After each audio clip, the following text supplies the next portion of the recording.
Hello my lovely people. तो कैसे हैं आप लोग? आई होप आप लोग बहुत अच्छे हैं। मैं हाजिर हूँ एक नए मज़ेदार कहानी के साथ जिसका नाम है एक थी डायन। तो चलिए हम कहानी सुनते हैं। यह कहानी एक थी डायन के बारे में है। माधोपुर नाम का एक गांव था। उस गांव में एक अजय और पार्वती नाम के पति पत्नी रहते थे। अजय सरकारी नौकरी करता था। एक दिन की बात है, गर्मी का समय था। अजय ऑफिस का काम खत्म करके रोज की तरह ऑफिस से घर वापस जा रहा था। रास्ते में एक बाजार पड़ता था, तो उसने सोचा कि घर जाते जाते कुछ सब्जी लेते चलो। तो उसे वहां खूब ताजी ताजी मछली दिखी और उसे खरीद लिया। इसके अलावा और कुछ कुछ सामान लेने लगा। सामान लेते लेते उसे समय का पता ही नहीं चला। काफी अंधेरा हो चुका था। घर थोड़ा दूर था, तो वह सोचा कि सीधे सीधे रास्ते से जाऊंगा तो और काफी रात हो जाएगी, इसलिए आज जंगल के रास्ते से जाता हूँ तो जल्दी पहुंच जाऊंगा। वह जंगल की ओर अपनी गाड़ी घुमा लिया। काफी अंधेरा हो चुका था और अजय तेज गति से गाड़ी चला रहा था। थोड़ी देर बाद उसकी गाड़ी के सामने एक औरत आ गई और अजय झटके से ब्रेक मारते हुए गाड़ी को रोका।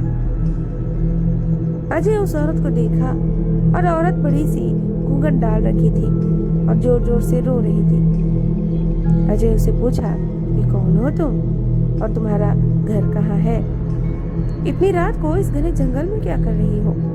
लेकिन वह अजय के कोई भी सवाल का जवाब नहीं दे रही थी और बस रोई ही जा रही थी। उसके रोने से ऐसा लग रहा था कि पूरा जंगल ही गूंज रहा है।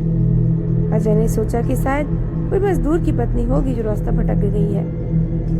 रास्ता बहुत ही सुनसान और डरावना था, इसलिए उसने सोचा कि इस औरत की मदद किया जाए। फिर अजय ने बोला कि तुम मेरे साथ मेरे घर चलो, सुबह होते ही मैं तुम्हें घर छोड़ दूंगा। वह अजय के साथ घर चलने के लिए तैयार हो गई और गाड़ी के पीछे बैठ गई। रीति रिवाज के कारण उसने अपने सिर पर घूंघट डाल रखा था, जिसकी वजह से उसका चेहरा छुपा हुआ था।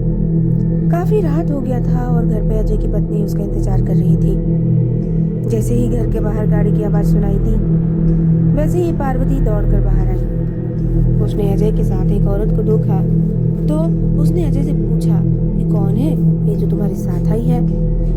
अजय ने सारी कहानी पार्वती को बताया। पार्वती की तबीयत बड़ी खराब थी, इसलिए वह खाना नहीं बना पाई थी। अजय ने बोला तुम आराम करो, आज का खाना यही बना देगी। लेकिन पार्वती को उस औरत पर शक हो गया था। उसे लगा कि कोई साधारण औरत तो लग नहीं रही, शायद यह कोई चोरनी होगी जो चालाकी से घर का सामान चुराने आई हो। पार्वती ने इसे अपना रसोई घर दिखाया और बोला मौसम बहुत खराब हो रहा है तो तुम जल्दी से खाना बना लो। इतना बोल के पार्वती अपने कमरे में चली गई और वह औरत बिना कुछ बोले रसोई में चली गई। थोड़ी देर बाद रसोई में से बहुत सी अजीब अजीब आवाजें आने लगी। पार्वती उस आवाज को सुनकर सोचने लगी कि ये कैसी आवाज आ रही है। फिर इसने सोचा शायद मौसम खराब है, इसकी वजह से आ रही होगी। लेकिन उस औरत को लेकर उसका मन अभी भी शांत नहीं था। जब पार्वती 20 मिनट बाद दोबारा रसोई में गई तो देखी कि वो औरत अभी चुपचाप बैठी ही थी। पार्वती को ये देखकर बहुत गुस्सा आया और पार्वती चिल्लाकर बोली अभी तक तुमने खाना नहीं बनाना है? जल्दी बनाओ, सबको खाना है, बहुत भूख लगी है। उस औरत ने कुछ भी जवाब नहीं दिया और चुपचाप अपना चेहरा ढककर बैठी रही। पार्वती ने कितनी बार उसका चेहरा देखने की कोशिश की, लेकिन देख नहीं पा रही थी। पार्वती ने फिर उससे कहा चलो अब जल्दी से खाना बना लो, अगर किसी चीज की जरूरत पड़ी तो मुझे बुला लेना। लेकिन फिर भी वो कुछ नहीं बोली।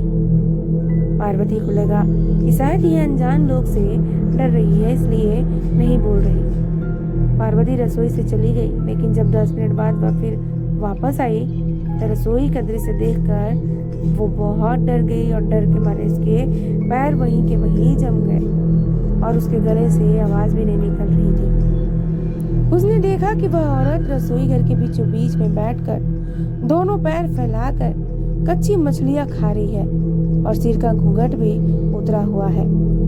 उसका चेहरा बेहद डरावना था। बाल बहुत बड़े बड़े और सफेद थे। नाखून भी बहुत काले थे। वो मछली खाने में इतनी व्यस्त थी कि वो पार्वती को देख ही नहीं रही थी।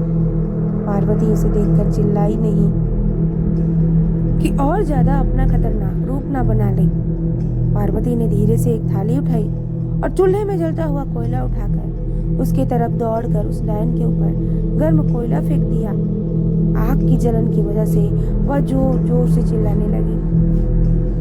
उसकी आवाज इतनी तेज थी कि उसे सुनकर सारा गांव इकट्ठा हो गया। पार्वती ने उसे आग दिखा दिखा कर अपने घर से बाहर निकाला। वह आग के डर से सीधा जंगल की ओर भाग गई, फिर वापस उस गांव में कभी नहीं आई। तो मैं उम्मीद करती हूँ आप लोगों को स्टोरी अच्छी लगी होगी तो प्लीज़ कमेंट करके ज़रूर बताइएगा। और कैसे स्टोरी सुनना चाहते हैं आप मुझे ये भी बताइएगा। और अगर चैनल पर नए हैं तो चैनल को सब्सक्राइब कर दीजिएगा, लाइक कीजिएगा और शेयर करना तो बिल्कुल भी ना भूलिएगा। मैं मिलती हूँ आप लोगों से नेक्स्ट किसी मज़ेदार स्टोरी में।